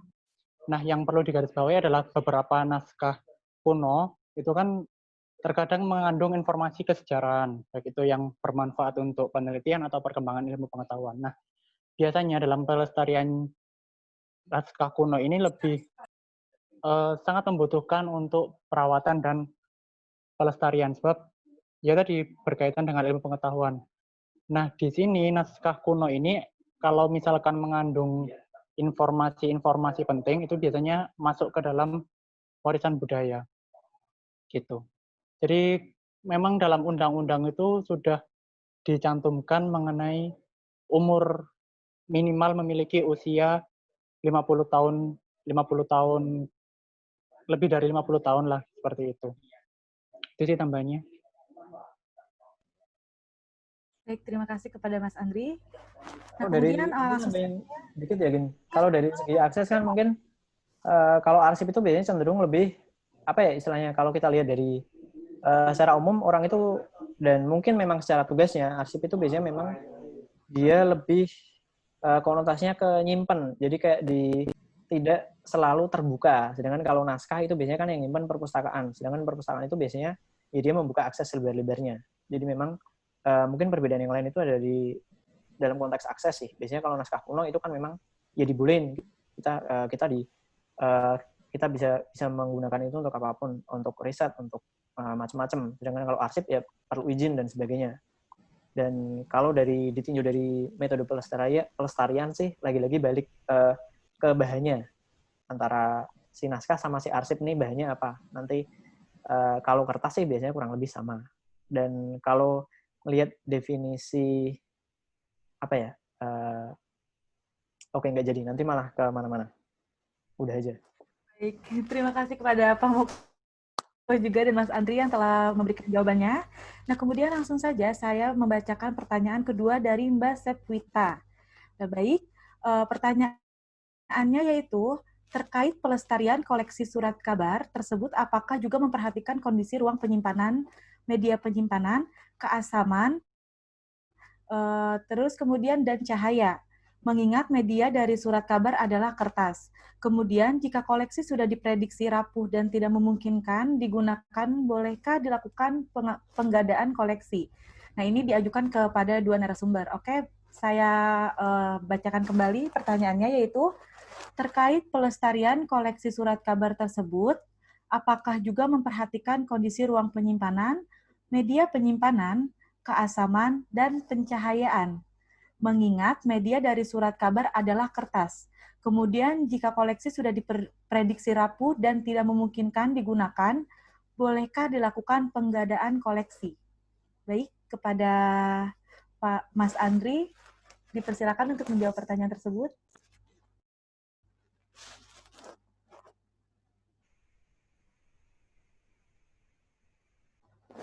Atau mau Pak Moko dulu yang menjawab pertanyaan tersebut? Sama saja, siapa dulu? Kalau mungkin siapa Mas? Kalau Mas Andi dulu ya Pak. Pak Moko dulu aja. Ya, oke. Kalau secara prinsip dan secara teori ya jelas ya. Ruang penyimpanan itu harus diperhatikan dari suhu, kelembapan, pencahayaan, ventilasi, tempat penyimpanan, itu semuanya harus diperhatikan. Nah, tapi kan nanti kita juga melihat lagi konteksnya dan prakteknya. Kita kan tidak hidup di dunia ideal, jadi kadang-kadang tidak semuanya bisa kita kontrol, kita atur, atau kita sediakan. Kemudian tadi pertanyaan yang kedua, itu surat kabar itu kertas. Kertas itu akan rapuh. Kalau sudah rapuh, boleh nggak digandakan? Satu, tidak rapuh pun boleh aja digandain ya. Ngapain harus nunggu rapuh? Gitu kan. Kayaknya malah aneh aja nunggu rapuh. Nah, tapi yang kedua, itu lagi-lagi saya katakan, ya tadi tergantung ke instansi. Instansinya mau atau enggak, instansinya bisa atau tidak, punya infrastrukturnya atau tidak, dan yang ketiga tadi terkait dengan beberapa poin yang perlu kita perhatikan.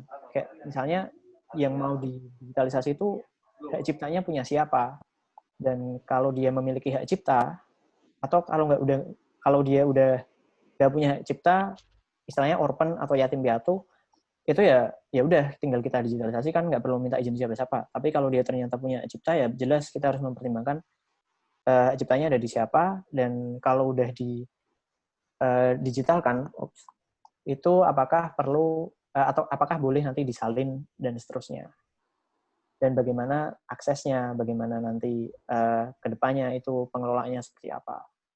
Jadi kalau saya bilang sih digitalisasi itu cuma langkah yang paling awal sih. Nanti yang lebih ribet itu setelah digitalisasi. Biasanya nanti banyak banget aspek yang akan mengikuti.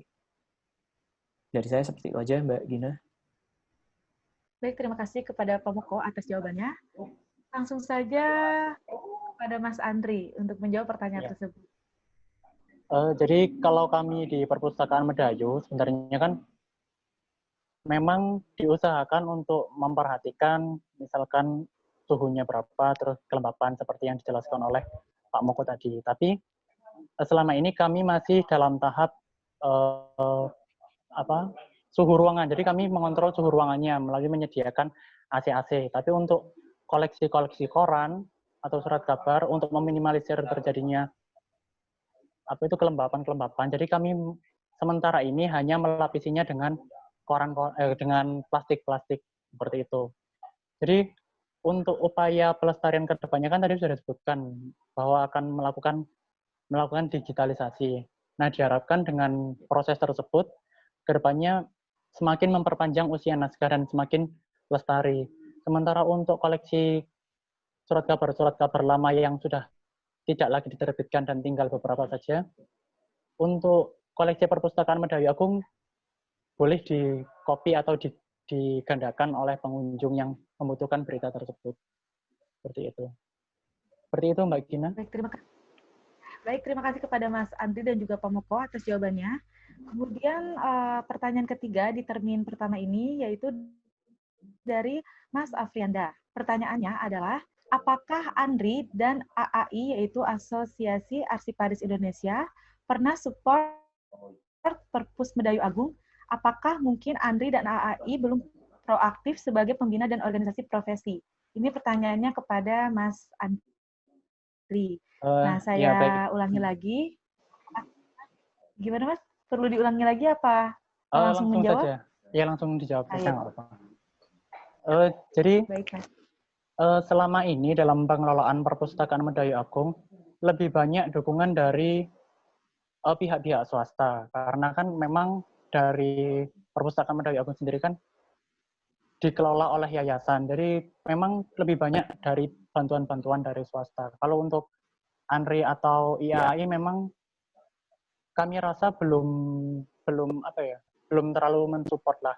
Tapi mulai dari program yang diprogram di tahun ini, kami mulai mengajukan kerjasama dengan lembaga-lembaga kementerian, seperti lembaga Kementerian Pendidikan dan Kebudayaan. Mungkin untuk pelestarian naskah, menyediakan alat untuk digitalisasi dan sebagainya. Seperti itu. Baik, terima kasih kepada Mas Andri yang telah menjawab pertanyaan. Langsung saja kita masuk ke termin kedua. Baik, pertanyaannya yaitu dari Mbak Hana Azizah. Ini dipertanyakan untuk kedua narasumber, yaitu pertanyaannya, apakah pihak kearsipan UGM dan Medayu Agung menerima hibah buku atau naskah yang butuh preservasi? Dan kalau bisa, apa ada prosedur khusus? Terima kasih. Nah, saya ulangi lagi pertanyaannya, yaitu apakah pihak kearsipan UGM dan Medayu Agung menerima hibah seperti buku atau naskah yang butuh preservasi, dan kalau bisa, apa ada prosedur khusus? Nah, seperti itu. Terima kasih. Dipersilakan untuk Mas Andri dulu atau Pak Moko? Sepertinya Pak Moko dulu aja kali ya. Baik, Pak Moko dulu aja. Oke, makasih Mbak. Ya. Oke, apakah kita menerima hibah buku?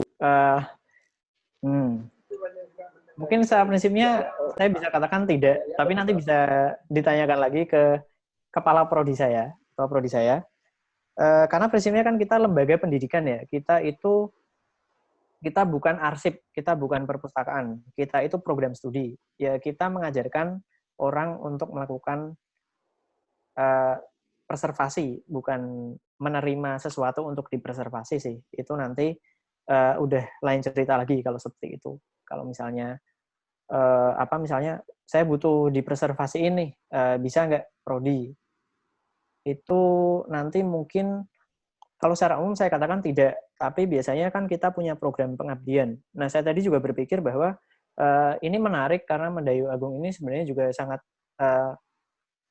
membutuhkan dukungan dari kita semua, dan saya juga berpikir bahwa mungkin nanti teman-teman mahasiswa itu bisa juga di teman-teman angkatan 2018 dan seterusnya itu bisa mungkin magang atau PKL di Medayu untuk membantu.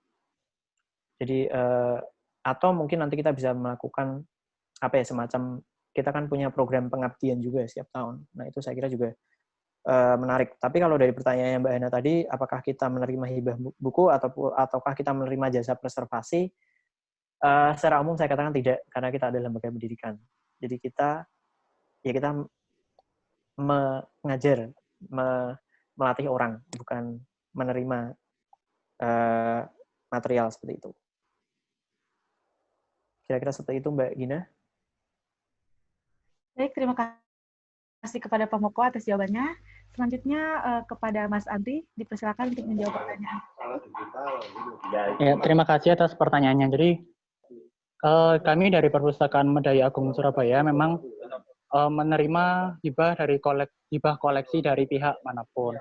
Kalau misalkan teman-teman punya koleksi buku atau arsip yang daripada tidak digunakan di rumah, jadi lebih baik dihibahkan kepada Perpustakaan Medayu Agung agar bisa dimanfaatkan oleh pengunjung-pengunjung yang lain yang sedang mencari sumber-sumber penelitian. Dan kedepannya kami juga membuka kerjasama dengan siapapun, baik dari lembaga masyarakat, instansi, untuk melakukan, kalau misalkan dari lembaga instansi pendidikan, jadi kami memang kedepannya akan membuka program magang di Perpustakaan Medayu Agung Surabaya. Seperti itu. Begitu, Mbak. Baik, terima kasih kepada Mas Andri yang telah memberikan jawabannya. Tak tambahin Mbak gini. Ya, boleh Mas, boleh Pak. Kalau membutuhkan jasa itu jelas kita tidak menerima. Tapi misalnya Anda cuma mau memberikan, itu bisa kita pakai nanti untuk istilahnya praktikum anak-anak. Karena kita sendiri juga masih kesulitan untuk menyediakan material asli setiap tahunnya. Kalau Anda cuma mau ngasih gitu aja dan tidak berharap untuk dikembalikan dalam keadaan yang bagus, itu ya saya kira kita bisa sih menerima. Ya, sudah Mbak. Baik, terima kasih Pak Moko. Lanjut saja, saya akan membacakan pertanyaan kedua dari Mbak Dwinda. Ini ditanyakan kepada dua narasumber. Yang pertanyaan pertama ini untuk Mas Andri, yaitu apakah sudah dilakukan digitalisasi surat kabar atau naskah-naskah penting lainnya yang dimiliki oleh Perpustakaan Medayu Agung Surabaya? Dan kemudian untuk pertanyaan Pak Moko, yaitu apakah betul kertas yang sudah dilaminasi menggunakan tisu Jepang akan bertahan hingga 100 tahun? Yang kedua, metode apa yang digunakan untuk merestorasi arsip kertas yang hampir rusak karena tinta pada naskah itu sendiri? Terima kasih. Baik, kepada Mas Andri, untuk menjawab pertanyaan tersebut. Tadi berkaitan dengan apakah naskah-naskah koleksi Perpustakaan Medayu Agung sudah dilakukan digitalisasi atau belum. Ya, jadi selama ini kami belum melakukan proses digitalisasi, tapi ini sudah kami program untuk acara ke depannya. Jadi tadi kan kami sedang mengajukan kerjasama dengan Kementerian Pendidikan dan Kebudayaan untuk mengadakan alat digitalisasi biar koleksi-koleksi kami segera dapat didigitalkan, kemudian dapat diakses oleh masyarakat luas. Sehingga kedepannya pihak-pihak yang membutuhkan bahan-bahan penelitian, mungkin dari luar Jawa Timur atau luar Surabaya Raya, tidak perlu datang langsung ke Perpustakaan Medayu Agung Surabaya untuk pencarian sumber penelitian. Seperti itu. Tapi selama ini kami tegaskan lagi masih belum dilakukan. Itu masih program ke depan dan sekarang masih diusulkan. Seperti itu. Baik, terima kasih kepada Mas Andri yang telah memberikan jawabannya. Kemudian kepada Pak Moko, silakan untuk memberikan jawabannya atas pertanyaan yang telah diajukan. Terima kasih. Oke, terima kasih. Untuk merestorasi arsip yang hampir rusak karena tintanya, jadi mungkin tintanya korosi itu kalau secara teori itu ada banyak, nanti bisa cek sendiri, ada banyak sekali, tapi kalau secara praktik saya belum pernah melakukannya sendiri. Jadi saya tidak berani menjawab. Yang pernah saya lakukan ketika ada kertas yang memiliki, kebetulan itu bukan naskah, jadi cuma buku yang dia memiliki bagian di mana tintanya korosif, tapi dia tidak bukan bagian yang penting, itu kita ilangin aja bagian itu. Tapi kalau misalnya itu bagian yang penting, saya belum pernah melakukannya. Nah, kalau tadi pertanyaan terkait laminasi menggunakan tisu Jepang, apakah itu akan bertahan sampai 100 tahun? Sebenarnya usia 100 sampai 200 tahun, lifespan dari buku itu sebenarnya adalah lifespan dari kertas, itu adalah lifespan sebelum dia direstorasi. Jadi secara rata-rata, itu sebenarnya kertas itu bisa bertahan 100 sampai 200 tahun. Itu rata-rata. Tanpa intervensi apapun. Nah, tapi nanti kan dalam perjalanannya biasanya kan itu tadi ada variabel kayak kondisi ruang penyimpanan, iklim, ataupun intervensi yang dilakukan kayak restorasi. Nah, kalau sudah direstorasi itu akan bertahan berapa lama? Saya belum pernah baca. Itu dia akan bertahan bisa berapa lama. Tapi memang diharapkan kalau kita sudah lapisin dengan tisu Jepang, ya dia akan bertahan selama mungkin. Nah, kalau kita lakukan restorasi itu memang biasanya untuk kertas-kertas yang memang, ya kalau dia nggak direstorasi, dia akan hancur. Dan dia sudah tidak mungkin untuk tidak dilakukan intervensi. Kira-kira seperti itu sih. Udah, Mbak. Baik, terima kasih kepada Pak Moko yang telah memberikan jawabannya. Nah, kemudian langsung saja saya bacakan pertanyaan yang ketiga, yaitu pertanyaan terakhir di sesi atau di termin kedua ini, yaitu dari Mbak Alita untuk Mas Andri. bagaimana pemeliharaan arsip naskah kuno Pram, kemudian bagaimana makna yang tersimpan dalam naskah asli Pram tersebut. Lalu, apakah terdapat kendala atau hambatan, baik secara pelestarian fisik maupun informasinya? Terima kasih. Saya bacakan kembali ya, Mas. Pertanyaannya yaitu, bagaimana pemeliharaan arsip naskah kuno Pram, kemudian bagaimana makna yang tersimpan dalam naskah asli Pram tersebut, lalu apakah terdapat kendala atau hambatan, baik secara pelestarian fisik maupun informasinya? Terima kasih. Kepada Mas Andri, dipersilakan. Ya, terima kasih. Berkaitan dengan pelestarian naskah Pram. Jadi sementara ini kami menempatkan naskah Pram itu pada sebuah kotak khusus yang memang berbeda dengan kotak-kotak yang lain. Jadi dalam kotak tersebut hanya berisi naskah-naskah Pram, di antaranya naskah Bumi Manusia sama naskah Ensiklopedia Citrawi Indonesia jilid 1 dan 2 tadi. Sementara untuk saat ini kami secara rutin melakukan pengecekan terhadap kondisi naskah Pram, biasanya 1 atau 2 bulan sekali. Itu juga berkaitan dengan pengecekan ada tidaknya jamur, terus kemudian pemberian bahan-bahan pengawet berupa kapur barus atau kamper tadi, dan sebagainya. Kemudian ada hal menarik yang berkaitan dengan latar belakang pembuatan naskah Bumi Manusianya Pram. Jadi berdasarkan informasi dari Pak Wi, bahwa sebelum Pram itu, kenapa kok Pram sangat detail menceritakan kehidupan pada masa kolonial, kehidupan Tirto Adi itu dalam naskah Bumi Manusia itu, karena Pak Pram ini sempat menemukan buku hariannya si Tirto tadi atau Mingke itu. Jadi di sini beliau menuliskan dalam bentuk novel. Dan memang novel yang ditulis oleh Pak Pram ini sangat detail sekali menceritakan sisi-sisi kehidupan orang-orang kolonial. Itu hal yang perlu saya garis bawahi berkaitan dengan novel Pram tentang Bumi Manusia dan berbeda dengan novel-novel yang lain. Nah, di sini meskipun Pram ini hidup pada abad 20-an, tapi beliau bisa menggambarkan setiap detail sisi-sisi kehidupan orang-orang kolonial, bagaimana kehidupan pergundikan di sana, terus kemudian bagaimana hubungan antara majikan Eropa dengan orang-orang pribumi, bagaimana perilaku orang-orang Eropa yang membedakan antara keturunan Eropa dengan penduduk Asia biasa dan penduduk pribumi itu sangat kentara sekali seperti itu. Dan untuk melestarikan informasi yang terkandung dalam naskah Bumi Manusia itu, saya kira karena naskah Bumi Manusia itu kan sudah dicetak berulang-ulang kali terbit. Nah, selama ini kami melestarikannya dalam bentuk fisiknya saja. Tapi kemudian rencana kedepannya kan ada rencana webinar dan diskusi itu. Jadi kami usahakan untuk melakukan diskusi seperti misalnya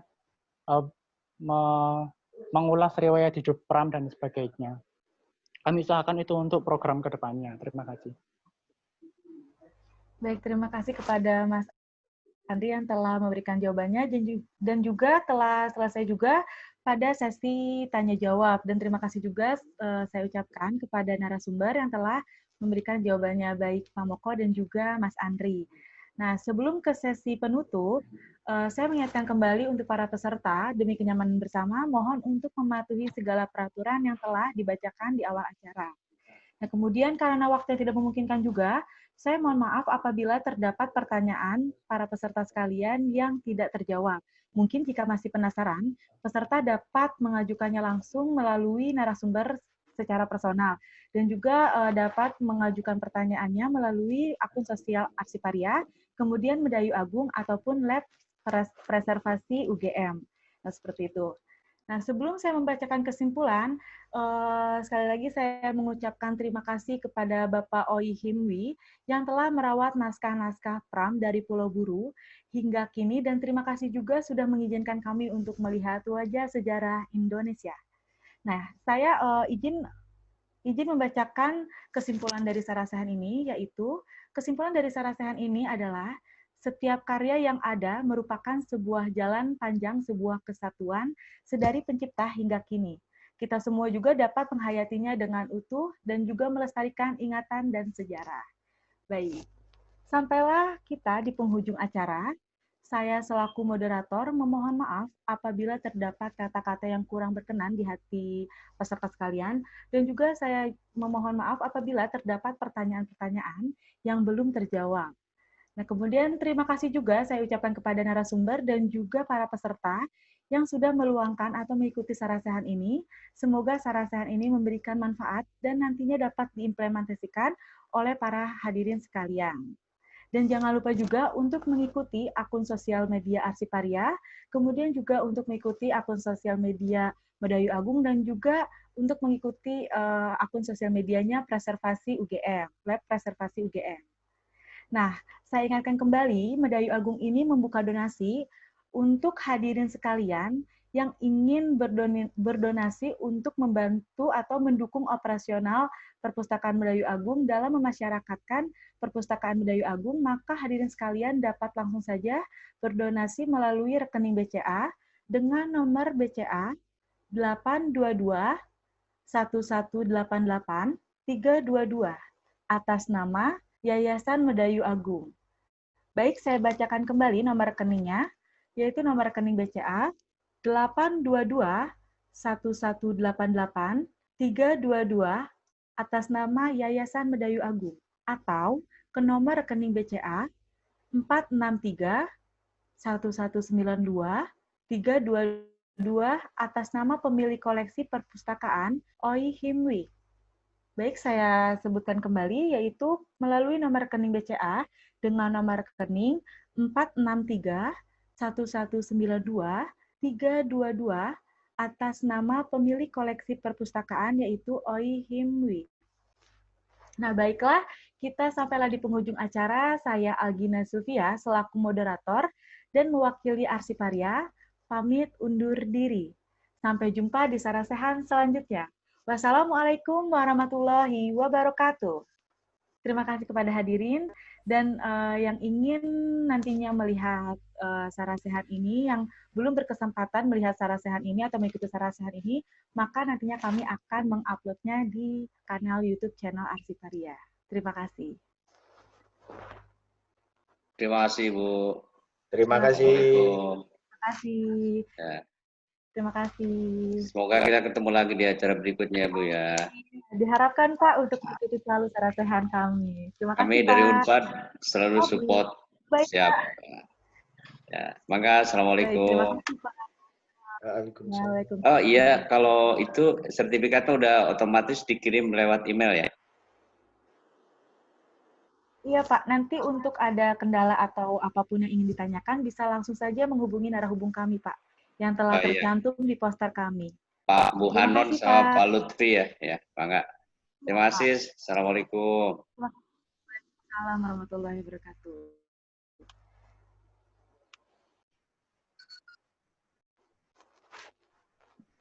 Terima kasih Mbak Gina.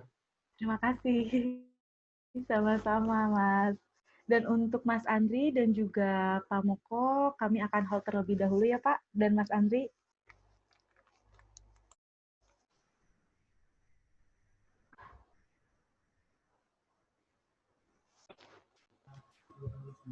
Dasar